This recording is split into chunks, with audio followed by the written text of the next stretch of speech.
with hats on. What's up, y'all? Broderick here. This is me leaving the Walmart. Deciding to walk and talk with you all for a moment. Say everybody Walmart, y'all. Yeah, by Walmart. But, you know, I had a couple of things on my mind, and I was like, you know, it's been a while since I made a video addressing my YouTube community. And, you know, it's been the things going down at YouTube. It's things going on in the world.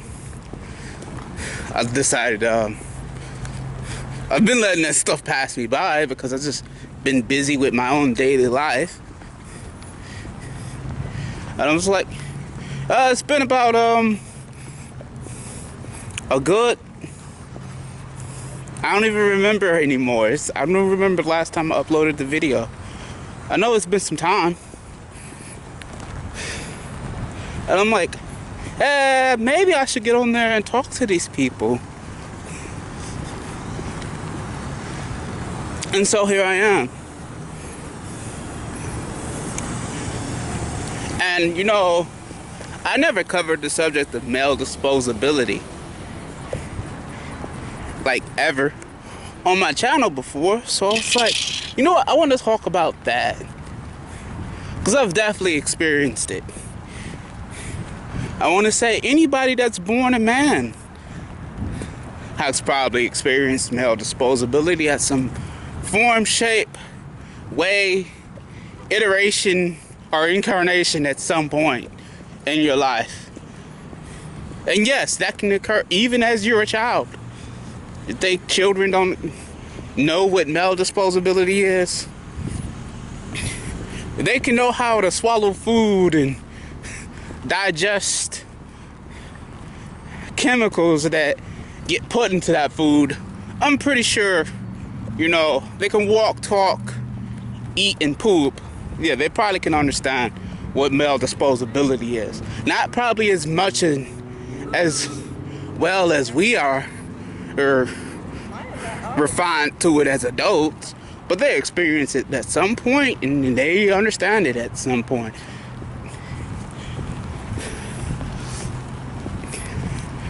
And it's an odd thing, because you can see it in everything. The misandry, as it has been termed in some cases. How it's exposed to the common man. And, you know, we get this pushback for saying, hey, this is fucked up. And, you know, we get this pushback for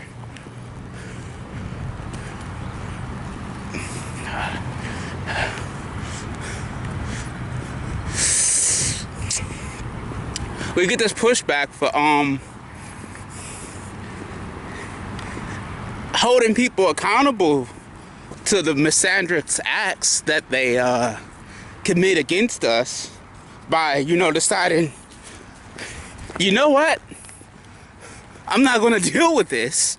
I'm going to take myself, I'm not going to commit any harm against you, such person who was definitely committing, in some cases, acts of extreme violence. And let's try to give the benefit of the doubt. In some place, it comes across as a benign instigation against you.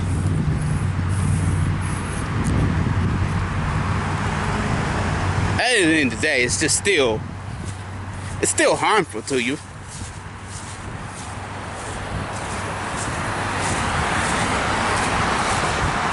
And, you know,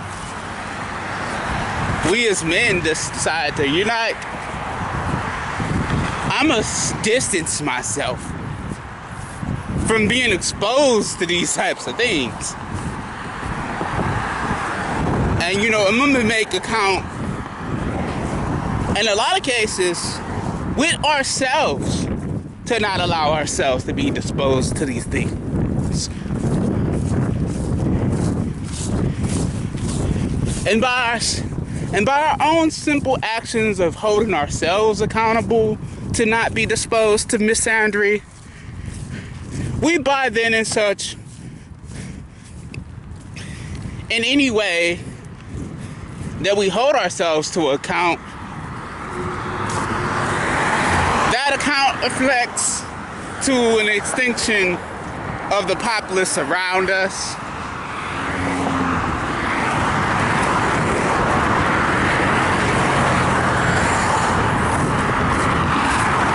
Because I tell you the truth,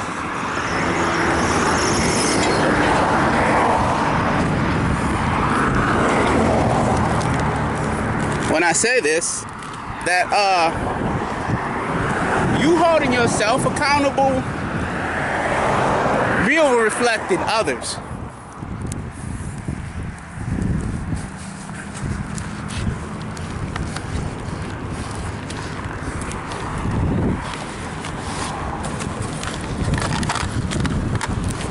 Oh, yep. It will reflect in others and their behaviors. And how they view you.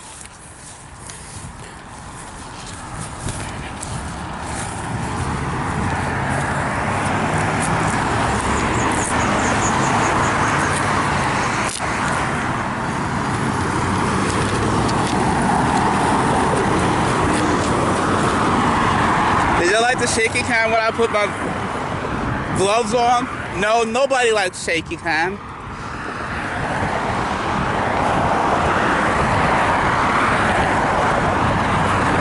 I try not to feature it too much.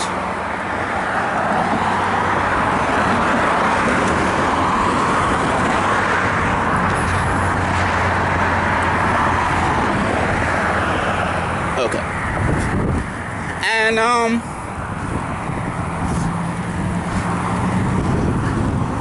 through our actions, which are in some ways us just trying to keep ourselves preserved in some state, a reflection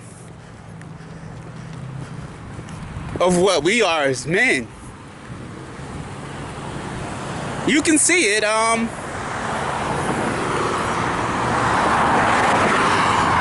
you can see it having an influence on other men around us. Now, it can come across in many interpretations to other men. Many. But,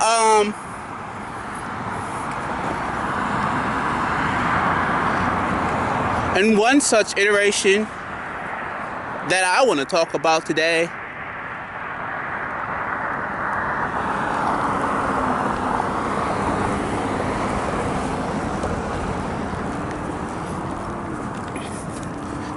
is, you know, having honor towards self.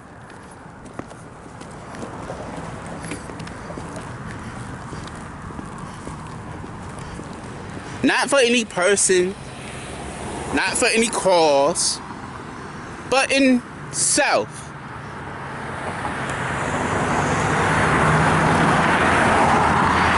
I mean, I hear it all the time that I'm selfish. And you know what? I don't try to change it. Because you can't change what is of oneself. You can delude yourself and lie to yourself, telling yourself that you can.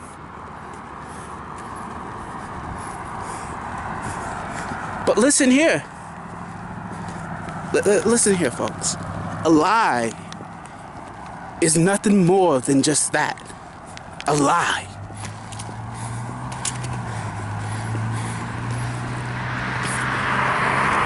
And no matter how many times, how many ways you tell yourself that,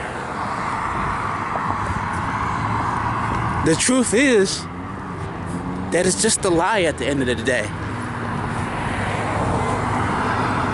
And so I don't live that way.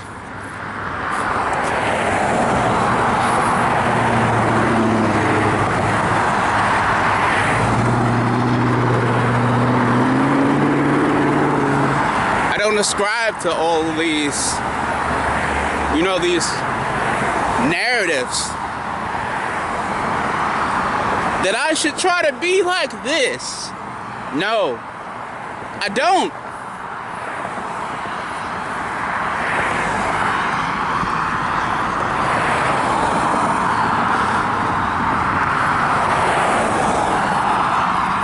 I live in the truth of what I am for myself.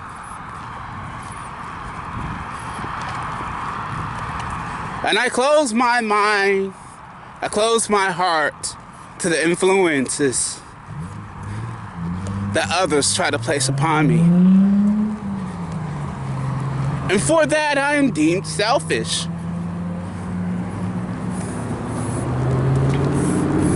Does it make it true? I don't know. But you can tell by the cadence of my voice that I simply, I don't care.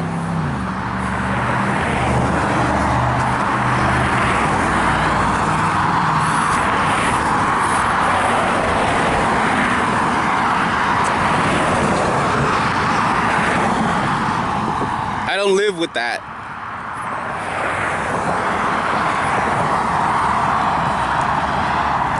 Because I'm only concerned in what benefits me.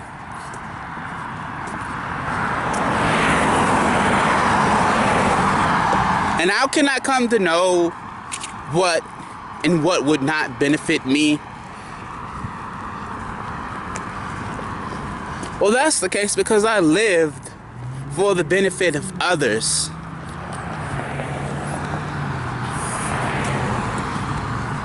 Yeah, it was a long time ago.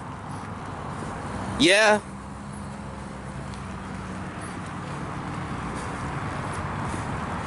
It seemed all so great for them.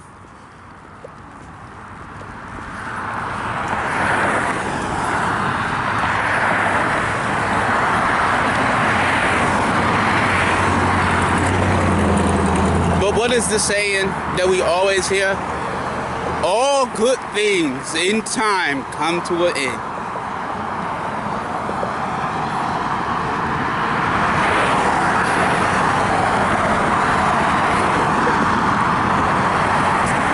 And the day came, it passed,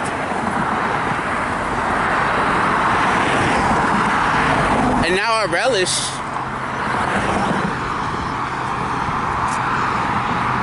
what it was, because it's taught me so much more than what those experiences were in those moments.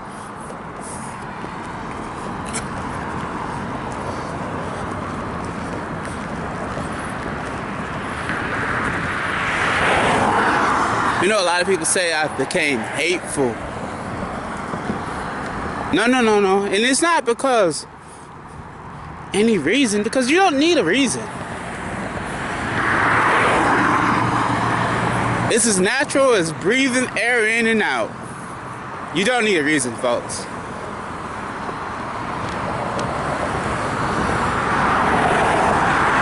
You see that the hatred that they think you have is just it's nothing more than how they just perceive you. It's a reflection of themselves.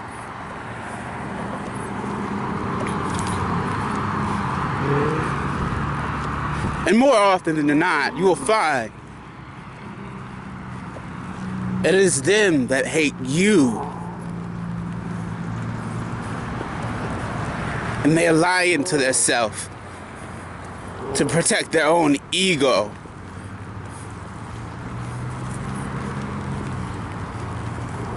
Because they do not want to face the reality and truth that they've made upon themselves. And that's fine. You want to continue to placate a delusion. Do it as long as you can. Do it for as long as it is possible for you.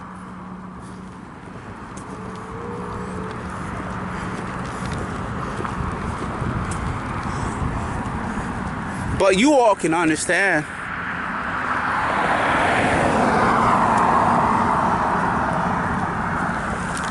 that all delusions, all illusions crumble away in the end.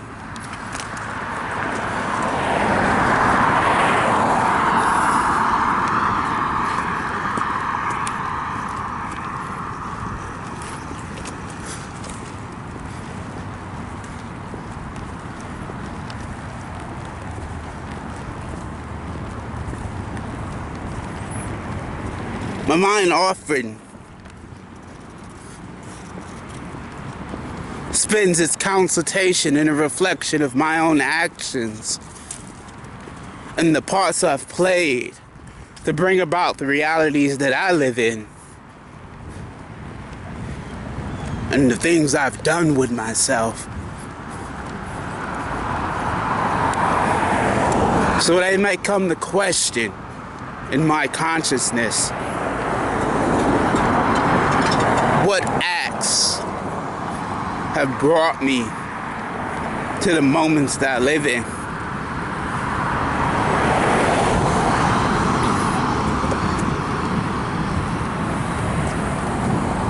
I spend my time in trying to find solutions in how I'm going to live with the things I've done.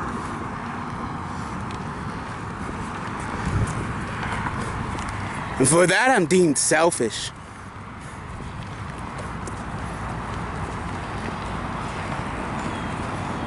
And as it has come to be, as times in the past have shown, my response is, so be it.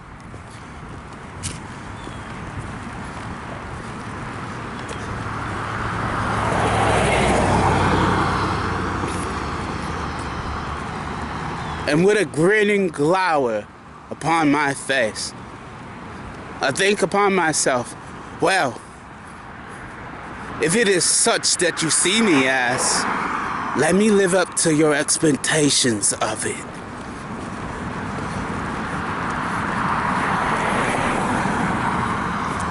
And there's been many often a time that it's been predicated upon me that I have very much well in met those expectations.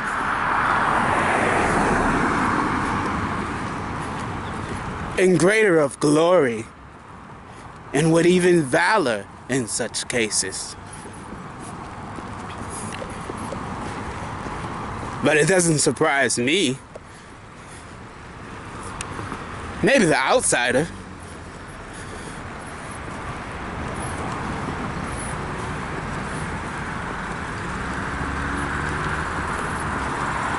Because the selfishness that they claim upon me is nothing more than a projection of themselves.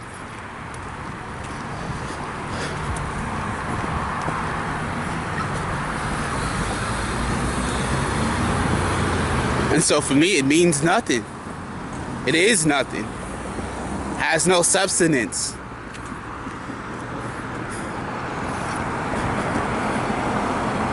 It is nothing more than people revealing to me more than they should know about their own selves.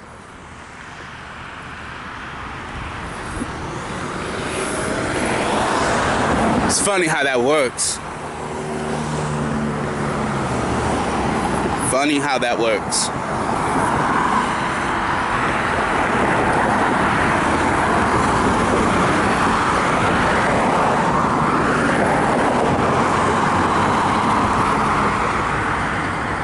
But it's often said, in stillness comes the precipice of truth.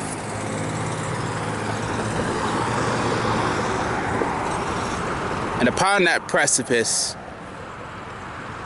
one will always confront himself.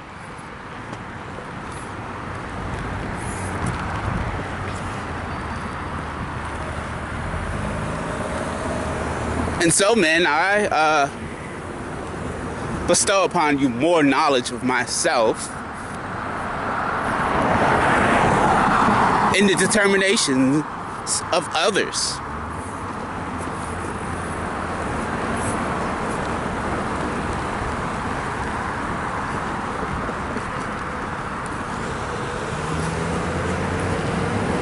When someone comes with all these claims and these notions about you,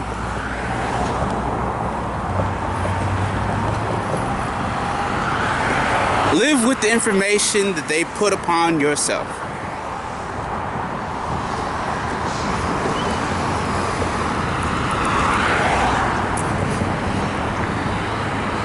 You don't have to defend yourself in it. You don't have to take to aggression.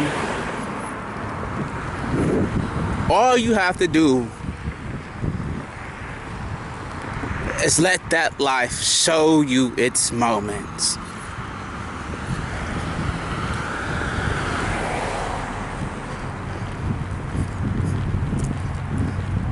Because oftentimes, what they show you is more useful to you than what they're willing to know of themselves.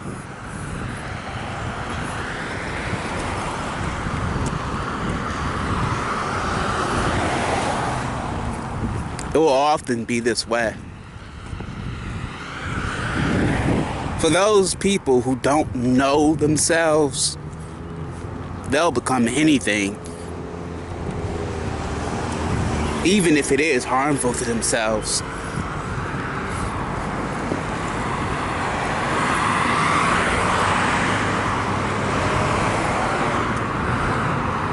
And even if the realization of it seems hurtful,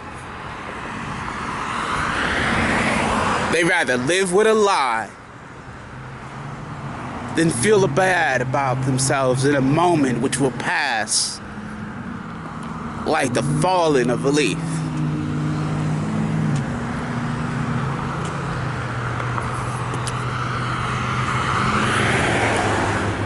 But so it is to be, friends.